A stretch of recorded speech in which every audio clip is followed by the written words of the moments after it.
Hello, welcome to Tales from Around the World.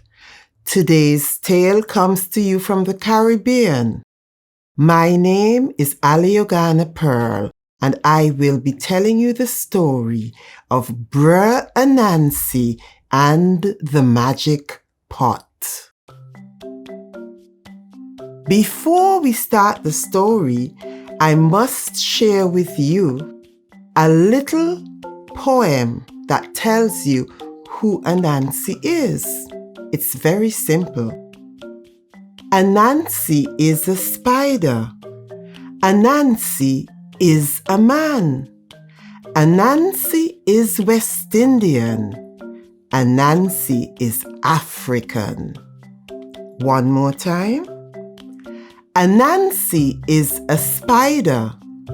Anansi is a man. Anansi is West Indian. Anansi is African. Now the story. Once there was a great famine in the land, and people could hardly find food to eat.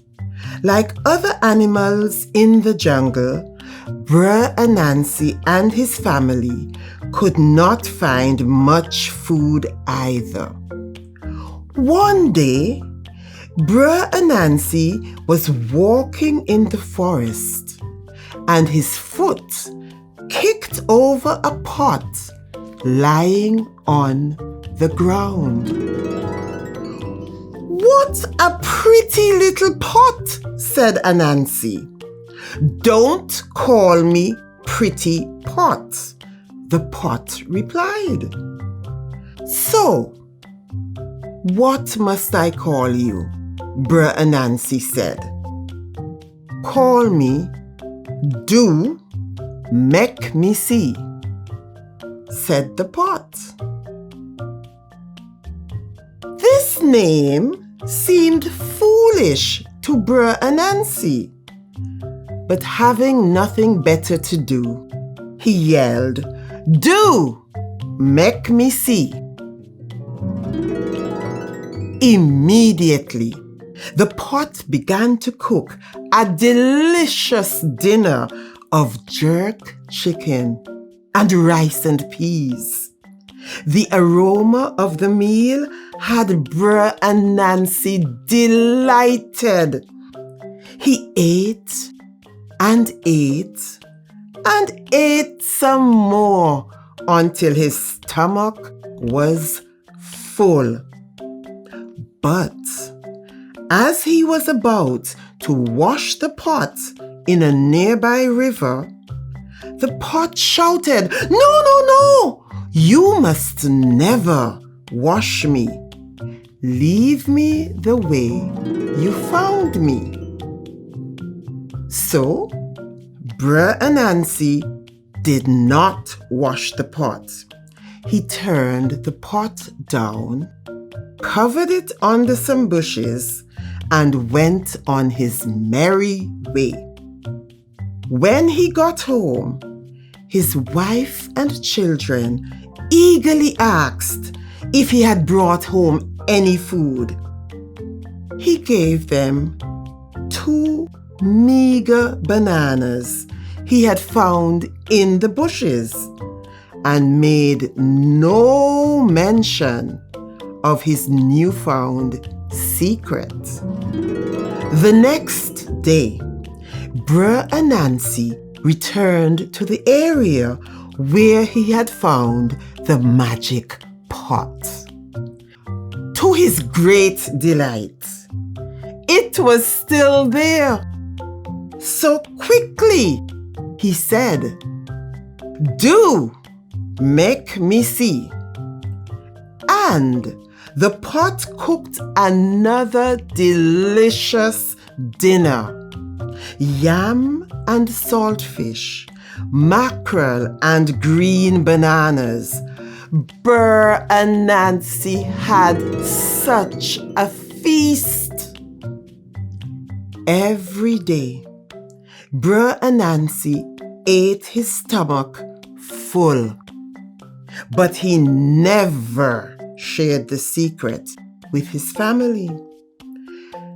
Mistress Anansi soon began to notice that her husband was getting rather fat. He looked well fed in the midst of the famine. She couldn't understand why. However, Bre'r Anancy wasn't even eating any of the meager food he brought home for the family. So, one day, Mistress Anansi decided to follow him when he left home. She followed Bre'r Anancy into the jungle, and when he got to the location where the magic pot was hidden, she heard his secret words. "Do make me see." The pot cooked another delicious meal. Mistress Anansi was amazed to see the feast. Bre'r Anancy sat down and ate it all.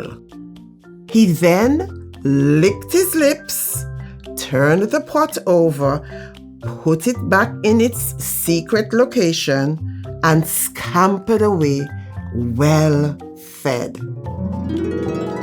As soon as Bre'r Anancy left, Mistress Anansi wasted no time. She ran home, fetched her starving children, ran back, turned over the pot, and said, "Do make me see," just as she had heard Bre'r Anancy say. The children were overjoyed. The food overflowed from the pot. Ackee and saltfish, dumplings, yams, dasheen, and fried chicken. All food they had not seen in a long, long time. They all ate and ate and ate until nothing was left. Mistress Anansi, being a tidy housewife, took the pot to the nearby river. Even though the pot told her not to wash it, Mistress Anansi refused the pot's orders and gave the pot a good wash before putting it back where Bre'r Anancy had left it. The next day, Bre'r Anancy arrived. He turned over the magic pot and said the magic words, "Do make me see." But nothing happened. "Do make me see," Bre'r Anancy shouted over and over and over again. But the pot remained quiet. Nothing happened. He examined the pot and discovered that it was quite clean. Bre'r Anancy quickly realized that someone had found his secret, had washed the pot, and so washed away his luck. He was so upset. He ranted and raved through the jungle, and as he walked along, he kicked everything in his way. Then he stumbled on a whip.